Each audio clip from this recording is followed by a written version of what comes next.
Praise the lord. ప్రభు అయిన యేసుక్రీస్తు నామమున మీకు శుభములు వందనములు తెలియజేస్తున్నాను. ఈ నూతన ఉదయకాలమున దేవుడు మనకిచ్చిన జీవము, ఆరోగ్యము, కృప కొరకు దేవునికి కృతజ్ఞాస్తుతులు చెల్లిస్తున్నాను.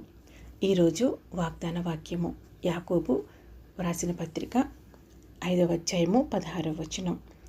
నీతిమంతుని విజ్ఞాపన మనపూర్వకమైనదై బహుబలము గలదై ఉండును. ప్రార్థన ద్వారా దేవుని సన్నిధిని కోరుకునే ప్రతి ఒక్కరి కొరకు ఈరోజు నేను ప్రార్థిస్తున్నాను. మీరు ఏ పరిస్థితిలో ఉన్నా, మీకు ఏ అవసరత కలిగి ఉన్నా ఈ ప్రార్థనతో మీరు ఏకీభవించండి. ప్రార్థన.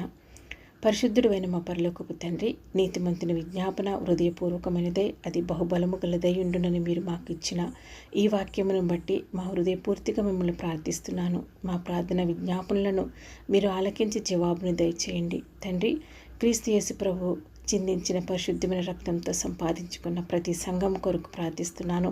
ప్రతి సంఘం కూడా సత్యవాక్యంలో నిలిచి పరిశుద్ధాత్మ నడిపింపులు ఎదుగునట్లు కృప చూపండి. మీ ప్రేమ, సమాధానము, ఐక్యత ప్రతి విశ్వాసి హృదయంలో నిండి ఉన్నట్లు కృప చూపండి. విభేదములకు, అపార్థములకు, శత్రువు తంత్రములకు ఎటువంటి స్థలమును ఇవ్వకుండా వారినందరినీ మీ కృపతో కాపాడండి. తండ్రి, మీ పరిచర్యను చేస్తున్న సేవకులందరినీ ఆశీర్వదించండి.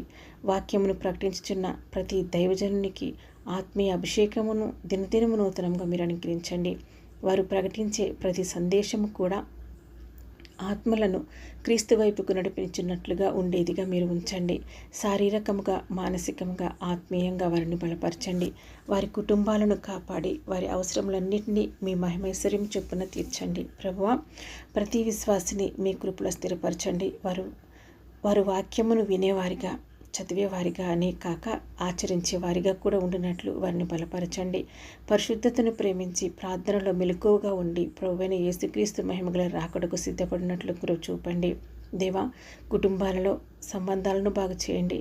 భార్యాభర్తల మధ్య సమాధానమును, ఐక్యతను దయచేయండి. దేవా, పెద్దలకు జ్ఞానమును, పిల్లలకు విధేయతను అనుగ్రహించండి. కుటుంబములన్నీ మీ చిత్తానుసారముగా మీ ఉద్దేశాన్ని నెరవేర్చే కుటుంబాలుగా ఉంచమని ప్రార్థిస్తున్నాను. ఉద్యోగాల కొరకు ఎదురు చూస్తున్న వారికి ఉద్యోగ ద్వారాన్ని తెరవండి. వ్యాపారములు చేసేవారిని ఆశీర్వదించండి. అప్పుల భారాలతో ఉన్నవారికి దానిని తీర్చుకునే మార్గాన్ని చూపండి.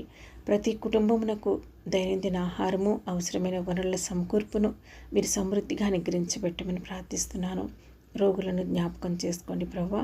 వైద్యశాలలో ఉన్నవారిని, గృహాల్లో బాధపడుచున్న వారిని, శస్త్రచికిత్సల కొరకు ఎదురు చూచున్న వారిని, ముఖ్యంగా దైవజనులైనటువంటి అనారోగ్యంగా ఉన్నటువంటి మీ దాసులను మీ స్వస్థపరచు చేతితో తాకండి. నిరాశలో ఉన్న వారికి నిరీక్షణను, బలహీనులకు బలమును, దుఃఖించే వారికి ఆదరణ అనుగ్రహించండి. దేవా, మా దేశమును, అధికారులను, ప్రజలను మీ చేతులకి అప్పగించుకుంటున్నాను. వారికి జ్ఞానమును ప్రసాదించండి. దేశంలో శాంతి, న్యాయం, నీతి నిలిచి ఉండేటట్లు వారి పరిపాలనను మీరు తీర్చిదిద్దండి. ప్రభువా, మీ రాజ్య సువార్త వేగముగా విస్తరించినట్లు చూపండి. మీ సువార్తను ప్రకటించి అనేక మందిని మీరు లేవనెత్తండి. మిమ్మల్ని ఎరగని అనేక మంది యేసుక్రీస్తు ప్రభు వారిని తమ వ్యక్తిగత రక్షకునిగా అంగీకరించినట్లు పరిశుద్ధాత్మ కార్యమును వారిలో మీరు చేయమని ప్రార్థిస్తున్నాను. ఈరోజు మా హృదయంలో ఉన్న భారములన్నింటిని బట్టి మీ చిత్త ప్రకారం మాకు జవాబులు అనుగ్రహించండి. ఈరోజు అంతా మమ్మల్ని నడిపించండి. మమ్మల్ని అందరినీ కాపాడి మీ నామమునకు మహిమ తెచ్చే జీవితమును జీవించుటకు మాకు సహాయం చేయమని మా ప్రభువును రక్షకుడని యేసుక్రీస్తు నామమున వేడుకొంచున్నాము తండ్రి. ఆమెన్.